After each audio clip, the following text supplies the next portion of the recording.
Hello, welcome back to GS Quick Learning. The topic is barrier in communication. So let's we discuss. So first of all, communication क्या होता है? Communication means when one person share their feelings, emotions, information with another person are called communication. जब एक person किसी दूसरे person के साथ कुछ अपनी फीलिंग्स शेयर करता है, अपने आइडियाज शेयर करता है, अपनी इंफॉर्मेशन को शेयर करता है, उसको हम कहते हैं communication. Clear. So there must be a two person. So उसको हम कहते हैं कम्युनिकेशन. क्लियर. कम्युनिकेशन के टॉपिक में मैंने पहले भी वीडियो बनाई हुई है, आपको इसका लिंक डिस्क्रिप्शन बॉक्स में मिल जाएगा. क्लियर. सो अब बात करते हैं बैरियर्स इन कम्युनिकेशन कि कम्युनिकेशन में कौन कौन से बैरियर्स होते हैं, कौन कौन सी रुकावटें होती हैं कम्युनिकेशन में. Okay. So barrier of communication, this for we have seen we mean by the process of communication, but it's time even after taking care of every other detail some misunderstanding arise. तो कहते हैं कि जब हम communication करते हैं किसी person के साथ, बैरियर के कारण बहुत सारी मिसअंडरस्टैंडिंग अराइज हो जाती हैं. Clear. So to eliminate these misunderstanding we have to understand the most common barrier. So कहते हैं कि जो मिसअंडरस्टैंडिंग होती है उनको रिमूव करने के लिए, एलिमिनेट करने के लिए हमें ज़रूरत है कि हम बैरियर, कॉमन जो बैरियर होते हैं उसको अंडरस्टैंड करें, सो दैट कि जो हमारा कम्युनिकेशन है वो अफेक्टिव बन सके. Clear. So let's we see what are the barrier. Barrier to effective communication. The process of communication has multiple barrier. कहते हैं कि कम्युनिकेशन का जो प्रोसेस है उसमें बहुत सारे बैरियर्स होते हैं. The intent communication will often the disturbed and disorder leading to a condition of misunderstanding and failure of communication. So the barrier of effective communication, barrier बहुत तरह से हो सकते हैं, जैसे linguistic barrier, psychological barrier, emotion, physical barrier, cultural barrier. बहुत सारे barriers होते हैं जब हम किसी के साथ कम्युनिकेट करते हैं. इस बैरियर के कारण क्या होता है, मिसअंडरस्टैंडिंग अराइज होती है. तो फर्स्टली हमें स्टडी कर लेनी चाहिए बैरियर की, सो दैट कि जो हमारा कम्युनिकेशन है वो अफेक्टिव हो सके, सेकंड पर्सन को अच्छे से समझ आ सके कि हम क्या इन्फॉर्मेशन उसको सेंड करना चाहते हैं.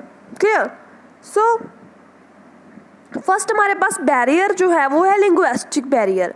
So the language barrier is one of the main barrier that limit affective communication.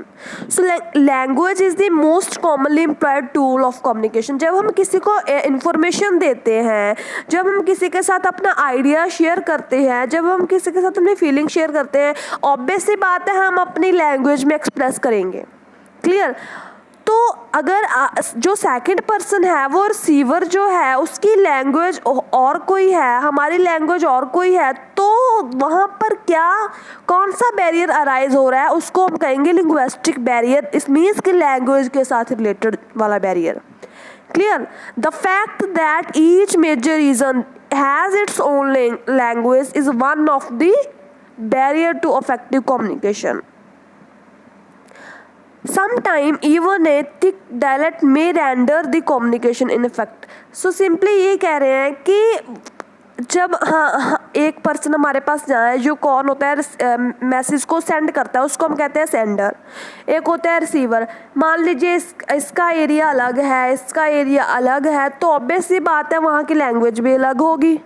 तो ये अपना मैसेज किस लैंग्वेज में कन्वे करेगा, अपनी लैंग्वेज, और ये उसकी लैंग्वेज को अंडरस्टैंड ही नहीं कर पाएगा. तो जहाँ पर कौन सा बैरियर अराइज होता है, लैंग्वेज बैरियर, लिंग्विस्टिक बैरियर. सो इसको अफेक्टिव कैसे बनाया जा सके, जो ये वाला पर्सन है उस और इसको समझना चाहिए कि कॉमन लैंग्वेज कौन सी है जो ये वाला पर्सन भी और अदर कंट्री का कोई हो तो भी वो उसे अंडरस्टैंड कर सके easily.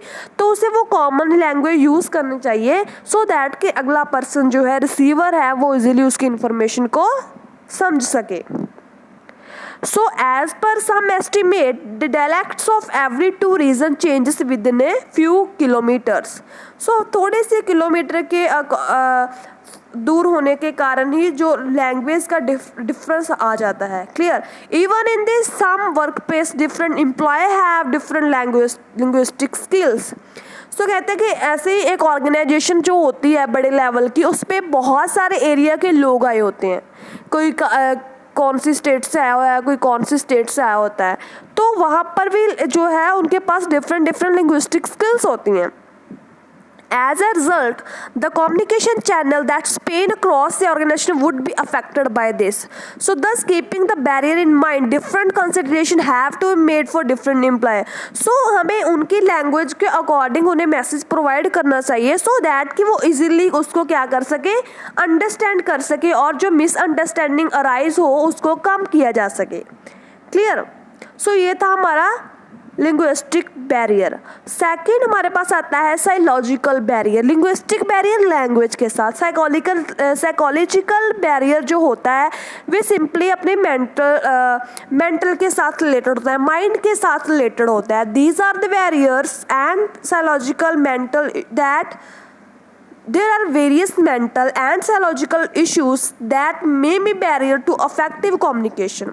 So some people have stage fear, speech disorder, phobia, depression, etc. अगर जब कोई पर्सन डिप्रेशन में होता है तो वो अच्छे से किसी चीज़ को अंडरस्टैंड नहीं कर पाता. क्लियर. ये तो आपको पता है. सो अगर जो हमारा और हम मान लीजिए हमारे मेंटल पे कोई प्रेशर है, डिप्रेशन में हम, तो क्या हम अच्छे से इजीली कन्फर्म कर पाएंगे सेकंड पर्सन को मैसेज? इसी तरह सेकंड पर्सन अगर डिप्रेशन में है तो वो इजीली अंडरस्टैंड कर पाएगा मैसेज को. सो ये साइकोलॉजिकल बैरियर होता है जो माइंड के साथ रिलेटेड होता है. All these of condition are very difficult to manage some time and will most unintentionally limit the ease of communication.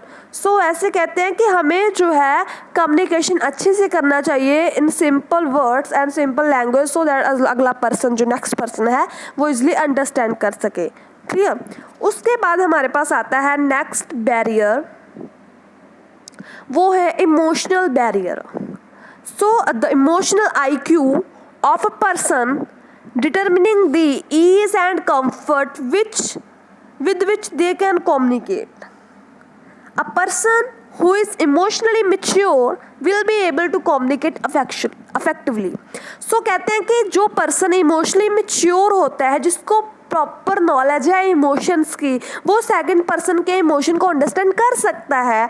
वो ऑब्वियस सी बात है अपना जो कम्युनिकेट इफेक्टिवली कर पाएगा. Clear. On the other hand the people who let their emotions take over will face certain difficulty. जो अच्छे से अंडरस्टैंड ही नहीं कर पाता इमोशंस को तो वो क्या कर पाएगा कम्युनिकेशन. तो उसमें क्या होता है, डिफिकल्टीज अराइज होती हैं. A perfect mixture of emotion and fact is necessary for effectiveness communication. Emotions कैसे हो सकते हैं, angers, frustration, humours can blur the decision capacity of person. So simply ये कह रहे हैं कि अगर हम एंगर में हैं, अगर हम गुस्से में हैं, फ्रस्ट्रेशन है, ह्यूमर है, सो हमारा जो ऑब्वियस इमोशन का जो बैरियर अराइज होता है कम्युनिकेशन में. अगर हम गुस्से में हैं तो हम कई बार उसका कम्युनिकेशन की इन्फॉर्मेशन को समझ नहीं पाएंगे अच्छे से, उसको अंडरस्टैंड ही नहीं कर पाएंगे. हम फ्रस्ट्रेटेड हैं तो हमें बिल्कुल समझ नहीं लगेगी. तो इमोशन भी कहते हैं कि अफेक्ट पाते हैं कम्युनिकेशन में, इफेक्टिव कम्युनिकेशन में. क्लियर. सो उसके बाद हमारे पास है next barrier, physical barrier to communication. So they are the most obvious barrier to effective communication. These barriers are mostly easily removable in principle at least. They include barriers like noise, closed door, faulty equipments used for communication. ये बहुत ही simple है communication. जैसे मान लीजिए noise है, यहाँ पर बहुत शोर हो रहा है, तो एक पर्सन ना तो अच्छे से कम्युनिकेट कर पाएगा सेकंड को, ना ही सेकंड पर्सन इजीली उसको सुनकर अंडरस्टैंड कर पाएगा. सो नॉइस के बाद वो सुन ही नहीं सकता मैसेज को. सो ये सब अराइज होते हैं, उसको हम कहते हैं फिजिकल बैरियर. जैसे डोर क्लोज्ड हुआ है तो अगर एक पर्सन रूम के अंदर है, एक पर्सन रूम के बाहर है, तो वो जो डोर क्लोज हुआ है तो उसके कारण जो उस तक आवाज़ नहीं पहुंच पाएगी सेकंड पर्सन के तक. तो ये वाले बैरियर को हम कहते हैं फिजिकल बैरियर्स. उसके कारण वो इजीली अंडरस्टैंड भी नहीं कर पाएंगे. So some time in a large office the physical separation between various employ combined with the faulty. हमारे पास इक्विपमेंट, इट मीन्स कि टूल ही नहीं है कि हम उससे अच्छे से जो है अपना मैसेज कन्वे कर पाएँ. सो वहाँ पर जो बैरियर्स अराइज होते हैं नॉइज, क्लोज डोर और फॉल्टी इक्विपमेंट टूल्स के कारण, उसको हम कहते हैं physical barrier to the communication. उसके बाद हमारे पास आता है cultural barriers to communication. As the world is getting more and more globalized, any large office, many have their several parts of world. Different culture have different meaning for several basic values of society. Dressing, religion, जैसे देखिए हमारे पास एक organisation है large level की, जहाँ पर बहुत सारे एम्प्लॉयज़ होते हैं और बहुत सारे डिफरेंट स्टेट से आए हुए हैं, डिफरेंट रीजन से आए, डिफरेंट कल्चर से आए होते हैं। सो हर एक कल्चर में डिफरेंट उनका ड्रेसिंग सेंस होता है, डिफरेंट रिलीजन्स होते हैं, different food, drink, all are values, उनकी बेसिक वैल्यू ही डिफरेंट होती है, बहुत सेवरल्स होती हैं। क्लियर? तो उस टाइम जो बैरियर अराइज होता है, उस टाइम एक पर्सन जो सेकंड पर्सन को कन्वे करता है तो मैसेज, वो अपने रीजन, अपने वैल्यू के अकॉर्डिंग ही उसको अंडरस्टैंड करेगा, ना कि जिस पर्सन ने सेंड किया है उसके अकॉर्डिंग। क्लियर? तो उस टाइम जो मिसअंडरस्टैंडिंग अराइज होती है, बहुत होती है, तो उसको हम कहते हैं कल्चरल बैरियर्स। सो जब कल्चर के कारण, culture, religion, lack, dressing sense, अपनी बेसिक वैल्यू के कारण, अपने डिफरेंट कल्चर के कारण जो बैरियर अराइज होता है कम्युनिकेशन में, उसको हम कहते हैं कल्चरल बैरियर। क्लियर?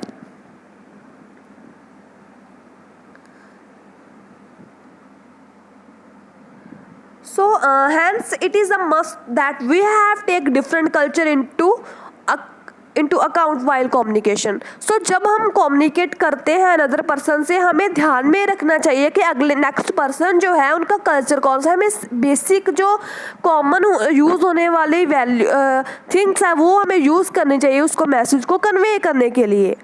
क्लियर? तभी जो हमारा अफेक्टिव बन पाएगा कम्युनिकेशन। उसके बाद हमारा पास आता है organisational structure barrier. So as we saw there are many methods of communication के बहुत मेथड होते हैं एट एन ऑर्गेनाइजेशन के लेवल पर, top level, mid level and lower level. Each of these method has its own problem and constraint that may become barrier to effective communication. कहते हैं कि बहुत सारे मेथड होते हैं, हर एक मेथड्स की अपनी अपनी प्रॉब्लम्स होती हैं, जिसके कारण क्या होता है, बैरियर्स अराइज होते हैं अफेक्टिव कम्युनिकेशन में। Most of this barrier arise because of the miss information और lack of appropriate transparency available to employ. जैसे मान लीजिए ऑर्गेनाइजेशन में हमारे पास इन्फॉर्मेशन जो है, मिस इन्फॉर्मेशन चली गई, किसी पर्सन ने एक पर्सन को सेकंड पर्सन को कन्वे किया अपना मैसेज, तो उसने मिस इन्फॉर्मेशन, इट मीन्स कि रॉन्ग इन्फॉर्मेशन, फॉल्टी इन्फॉर्मेशन को प्रोवाइड कर दी, या फिर lack of appropriate transparency, it's means कि ट्रांसपेरेंसी नहीं थी। ओके, कुछ छुपाया जा रहा था ऑर्गेनाइजेशन में एम्प्लॉय से, तो वहाँ पर जो बैरियर अराइज होता है उसको हम कहते हैं ऑर्गेनाइजेशन स्ट्रक्चरल बैरियर। क्लियर? उसके बाद हमारे पास आता है attitude barrier. Sorry, attitude barrier. Certain people like to be left alone, they are introvert और just people who are not very social. So basically हमारे पास टू टाइप के पर्सन होते हैं, एक होते हैं इंट्रोवर्ट, एक होते हैं एक्सट्रोवर्ट। इंट्रोवर्ट वो होते हैं जो सिर्फ अपने आप में ही रहते हैं, जिसे को सोशल होना पसंद नहीं है, किसी के साथ ज़्यादा बातचीत करना पसंद नहीं होता। सेकंड टाइप के हमारे पास लोग होते हैं, उसको हम कहते हैं एक्सट्रोवर्ट। वो क्या करते हैं, उनको सोशल होना बड़ा अच्छा लगता है, वो बातें करना बहुत अच्छा लगता है, दूसरों के साथ घुलना मिलना बहुत अच्छा लगता है, वो अपने आप में नहीं रहते। क्लियर? सो ये होता है एटीट्यूड। सो इसके कारण कहते हैं जो अराइज होते हैं बैरियर, उसको हम कहते हैं attitude barrier. Other like to be social, some time extra clingy. So जैसे बताया कि इंट्रोवर्ट कहते हैं कि नॉट वेरी सोशल नहीं होते। अदर जो होते हैं एक्सट्रोवर्ट, वो कहते हैं like to be social, but this case could become a barrier to communication. Both this case, दोनों ही केसेस में कम्युनिकेशन के बैरियर अराइज होते हैं। Some people have attitude issue like huge ego, inconsideration behavior. So ego रखना, attitude, anger, behaviour नहीं अच्छे से करना, बिकॉज कुछ होते हैं एक्सट्रोवर्ट, कुछ होते हैं इंट्रोवर्ट, जो मैंने आपको पहले बता ही दिया। तो उसके कारण जो बैरियर अराइज होते हैं उसको हम कहते हैं एटीट्यूड बैरियर, जो पर्सन की एटीट्यूड के साथ रिलेट करते हैं। क्लियर? सेंडर का एटीट्यूड भी बहुत इंपॉर्टेंट रोल प्ले करता है इफेक्टिव कम्युनिकेशन में, और रिसीवर का जो होता है एटीट्यूड वो भी बहुत ही मायने रखता है किसमें, अफेक्टिव कम्युनिकेशन में। सो उसको हम कहते हैं एटीट्यूड बैरियर। उसके बाद हमारे पास आता है परसेप्शन बैरियर। परसेप्शन का मतलब होता है नजरिया। Clear? Different people perceive the same thing differently. Yes, ये बात तो है। कहते हैं कि अगर आप मान लीजिए हमने यहाँ पर एक मैसेज दिया हुआ है आपको, जहाँ पर सिंपली कुछ लिखा हुआ है, ठीक है, बहुत सारे पर्सन आ रहे हैं इसको पढ़ रहे हैं, बहुत सारे पर्सन इधर से आ रहे हैं उसको पढ़ रहे हैं, हर एक पीपल का डिफरेंट माइंड होता है। क्लियर? तो वो अपनी अंडरस्टैंडिंग के अकॉर्डिंग उसको क्या करते हैं, मैसेज को अंडरस्टैंड करते हैं, परसीव करते हैं। Clear? This is a fact which we must consider during the communication process. Knowledge of perception level of audience is crucial to effective communication. So all the message and communication must be easy. So ये देखिए, जो मैं simple ने बताया कि एक message लिखा हुआ है, यहाँ पर बहुत सारे पर्सन होते हैं, वो अपने अपने अंडरस्टैंडिंग से, अपने परसेप्शन से उसको परसीव करते हैं। सो हमें कॉमन सिंपल वही यूज़ करने चाहिए वर्ड्स जो उसको ईजिली सबको सिमिलर लगे, अच्छे से सभी एक इन्फॉर्मेशन को सभी उसी तरह से इन्फॉर्मेशन को अंडरस्टैंड कर पाए। So all message communicate must be clear and easy होना चाहिए कि सभी जो डिफरेंट परसीव करने वाले लोग अच्छे से उसको परसीव करें और सेम मीनिंग को परसीव करें, अंडरस्टैंड करें। क्लियर? उसके बाद हमारे पास आता है physiological barrier. So certain disorder or disease or other limitation could also prevent effective communication. Various channel of organization, shrillness of voice, dyslexia, etc. Some example of physiological barrier to effective communication. However, they are not crucial because they can easily be compensated and removed. So कहते हैं कि simple physiological जो barrier होते हैं ना, वो होते हैं किससे रिलेट करते हैं, हमारे पास बहुत सारे चैनल्स होते हैं कम्युनिकेट करने के। ठीक है, अगर हम एक चैनल से कम्युनिकेट करते हैं, क्या पता अगले जो पर्सन है, हाँ बहुत सारे चैनल होते हैं। सिंपली जैसे मैंने वॉइस आपको भेज दी, वो हो गया, मैंने लिख कर भेज दिया, ऑरली बोल दिया, या फिर किसी के थ्रू भेज दिया। तो ये सब बैरियर जिससे अराइज होता है उसको हम कहते हैं फिजियोलॉजिकल बैरियर। क्लियर? तो इसको हम अच्छे से इजीली मैसेज अपने चैनल को चेंज कर कर अच्छा कर सकते हैं। उसके बाद हमारे पास आते हैं technological barrier and psycho religious barrier. Other barrier include the technological barrier. Technological it is developing fast. As a result, it become difficult to keep up with the newest development. Hence, sometimes the technology advance may have a barrier. So simply वो barrier जो किससे relate हो, technique से, technology से relate हो। आजकल जो techniques हैं, टेक्नोलॉजी है, वो बहुत ऊपर जा चुका है।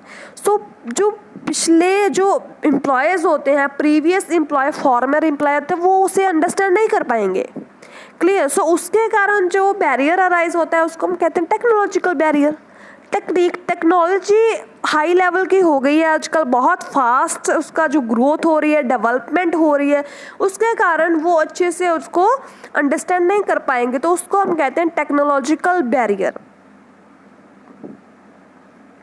Most of the organization will not be able to afford a decent technology for the purpose of communication. Hence, they become a very crucial barrier. Other जो इन्हें society environment movement transition may have many difficulty and barrier while communicating. So simply यही कहा गया है कि जो technology की development बहुत फास्ट वे से हो रही है, जिसके कारण जो है अच्छे से हम जो फॉर्मर होते हैं वो इजीली उसको नहीं समझ पाते, उसको कैसे यूज़ किया जाएगा, तो मैसेज को कैसे कन्वे करना है। So all these are related with the barriers of communication. Clear? So thank you so much, keep on watching, keep on learning.